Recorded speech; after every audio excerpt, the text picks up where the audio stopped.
Alright, welcome to Downtime Weekly. My name is Allan. Today we're going to be covering some interesting news from the gaming world. Valve has been brought to lawsuit because, unfortunately, they seem to be price fixing and keeping prices artificially high, so somebody's mad about that. Activision isn't hiring diversely enough, but they've already replied to that as well, so we've got that covered. PlayStation 5 is still an issue, especially for a small store in Japan in Akihabara. So yeah, this is Downtime Weekly. Welcome and right into the news.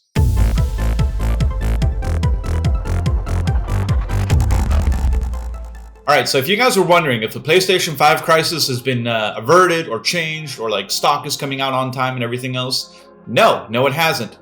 The store Akihabara Yodobashi's camera in Japan actually had a good piece of luck getting a hold of 300 PlayStation 5s. Pristine PlayStation 5s that they wanted to give out to their customers. And did they actually decide to, lottery them off or make a form, because there's a pandemic going on all over the world. I don't know if you've heard about this. It's called the coronavirus. It's pretty interesting.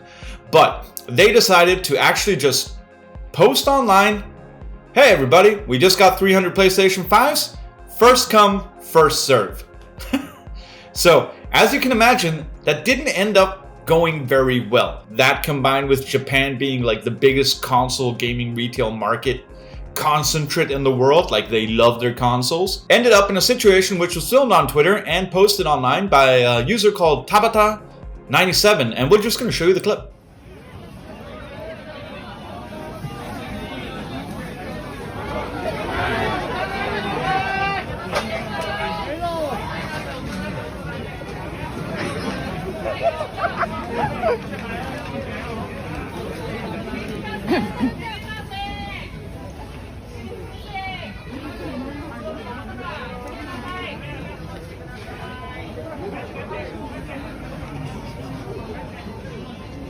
見てここがこんなとこ来てんだけど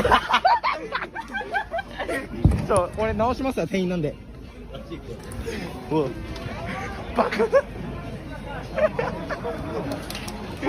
バカ面白い So yeah, there you go. Don't do that. People have already called for them to get fined or what are you doing and everything else, standard internet anger.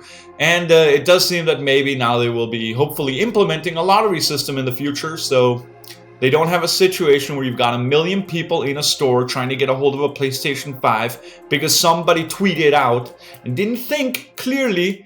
I mean, nothing. This is a bad move. Moving on. For those of you that don't know, SEGA actually started as a coin operating machine vendor, and they've done a whole bunch of things. They've done a whole bunch of Pachinko machines. The holding company for SEGA is called Sega Sammy, and they own the Pachinko machine parts, the coin operated parts, and all the subsidiaries and everything else, including Sega Video Game. Now, with Microsoft having gone out and been on a spending spree left and right and purchasing up game studios and gaming industry, patent holders and everything else, it seems that Sega might be on that list, and we know this now because apparently Sega has decided to split off its video gaming section out of its holding company into its own entity, and maybe that's just because they're pre-packaging it for sale, but we don't know that yet. So at least that's a piece of interesting news because Sega is a big main stakeholder and they have a whole bunch of IPs, and maybe this is the future strategy for Microsoft, which is just let's buy all the characters like Sonic and everything else. It's just own that shit. We don't know. We're going to find out. All right, and this is a special piece of news for everybody out there that likes games, trying new games, getting new experiences. Steam is going to be holding their Steam Game Festival online from February 3rd to February 9th. And that means that you will get to play a whole bunch of games, around 500 of them. It does mean that you will be able to play 500 different demos that you can actually try online for free, as the publishers of the different studios will be putting up exclusive demos for that week that will be able to let you try them out. So for anything that you need and information on how to get a hold of any of these and whatnot, just go to the Steam website. They're going to have a whole bunch of news about that. So that's a really nice piece of news, something to do in the week from February 3rd to February 9th. And then going on into Twitter and into Twitch especially, Zach Busey, who covers a lot of streamer news online, has actually posted on his Twitter profile that Twitch is now looking to add a partner perk in which there will be no ads for you if you're a Twitch partner. Yeah, that's right.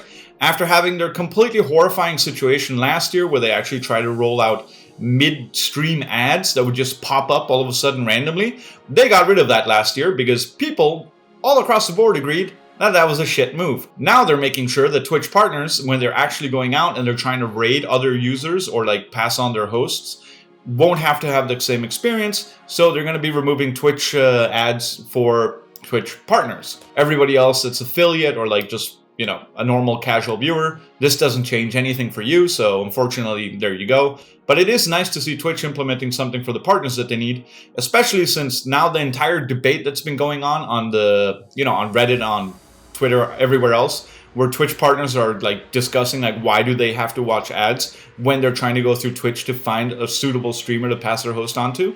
That entire dialogue is just like, you know, solved. So congratulations, this was a good move from like Twitch.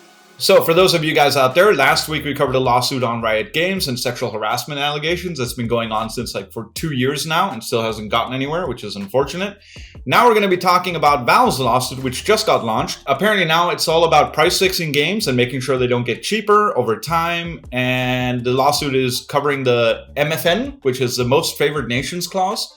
And that clause is actually put in place by Valve to make sure that you can't like shop around for video games, or like some country can put it a little bit cheaper than another country, and then why would users buy that in their country when they can just buy it in a different country, since, you know, the cheaper prices over there. So basically this entire lawsuit is about the fact that Steam has a MFN, which is a most favorable nations clause. That means that if Epic Games wants to launch the same game, they cannot offer the game at a lower price than what they do on Steam.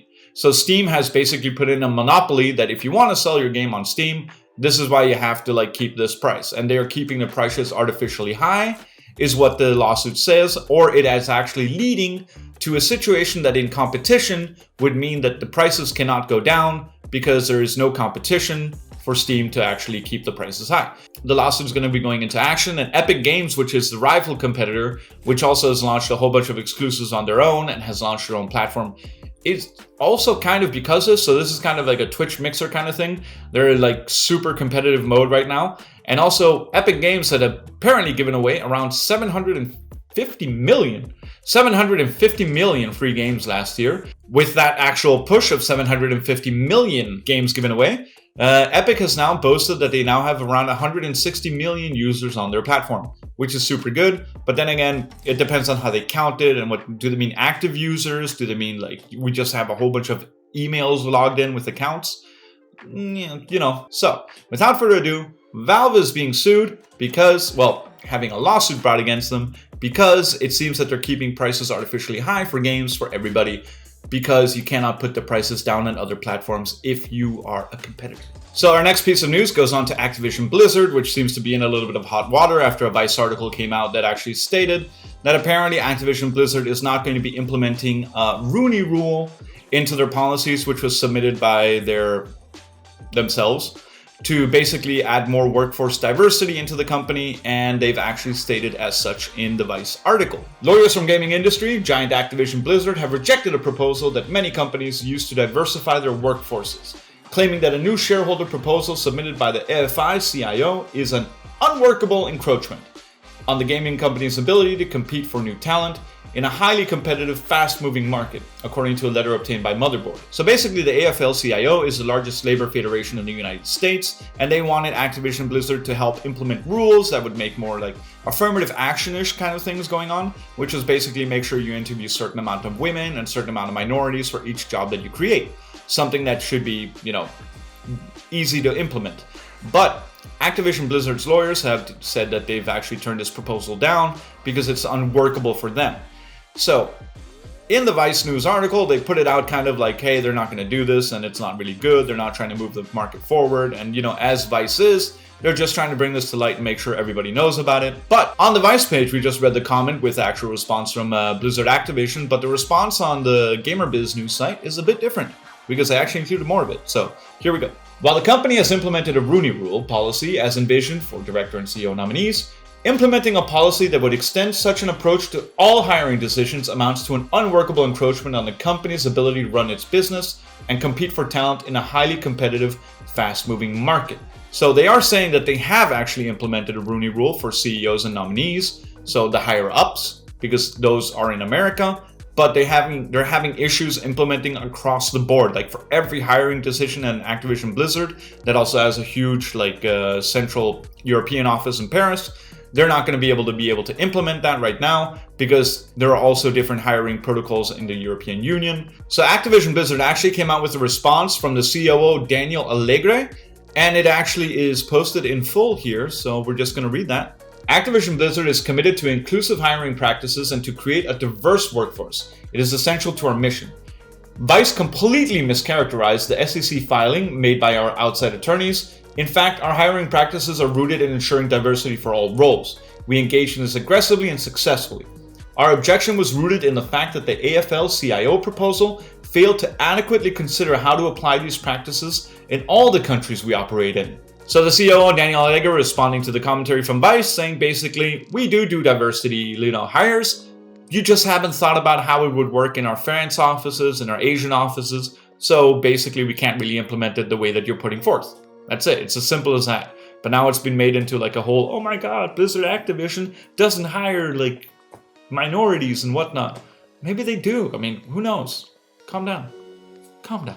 One of the things that we haven't covered in depth here on our show is the GameStop, Robinhood, crazy Reddit posts and, news on that. And the reason we haven't done it is because it isn't really gaming oriented as much as GameStop is a part of it, but it is more stock market oriented Reddit internet news, which is kind of interesting. We are going to say it's super compelling to see what's going on because this is like the largest corruption scandal ever if you look at it from outside, where people are being like, hey, you guys are doing exactly what you're allowed to do and you're making the rich people pay. Now you can't do that. But that's a matter of opinion, and that's mine to have. But I just wanted to point out that now that this entire controversy has been going on for a while, Ana Ocasio-Cortez, the congresswoman that everybody loves, former bartender, now superhero congresswoman that says what she thinks and thinks what most people think, is now going on, social medias. And she actually stated a few days ago that she was going to go on Twitch and explain her entire side of the story. What we found interesting about this news is the fact that a congresswoman from the United States felt like she wanted to go to where the people that are trying to get this news are going, which is gamers, the casual people, and she went to Twitch. She actually just posted on her Twitter, I'll be hopping on Twitch at 8:30 p.m. tonight to discuss today's developments with GameStop and retail trading. Might have a guest or two. We'll see. See you there. So it's super cool that Ana Ocasio-Cortez is actually using Twitch as a medium to actually promote herself and everything else, and it is a political thing, of course. But the thing that's super cool about this is that she's actually using Twitch in a mainstream way, which hasn't been seen a lot before. But yeah, she went on her stream, and the one thing that we wanted to bring away from this, because we still don't want to cover the GameStop Reddit thing, it's super interesting, but look it up on your own time. You can also watch her full VOD about what she said. It's on Twitch, and we'll link it below. But we just wanted to share that even if you are a congresswoman of the United States of America, you have the same issues every streamer has. And we just want to show you her wholesome start to the stream, trying to get her technical issues sorted out. So here you go. You all see me. Can you hear me? Hello? Huh. I'm still seeing chat. Okay, can you guys see me? Thank goodness gracious. And that's a beautiful way to start it up for her. Her stream went very amazingly. Everybody wanted to connect. She's got over 1 million followers on Twitch nowadays. And it's super nice to see that even congresswomen have the same problems as you and I, casual streamers in the world. We hope that you enjoyed it. Our editor Alex put this video together. He does great, amazing work. And we hope that you guys have a good week, because this was filmed on a Monday and it'll be out on a Tuesday. Because that's how efficient Alex is. He's like a mean machine editor. I don't even know what that means. It sounded cooler in my head.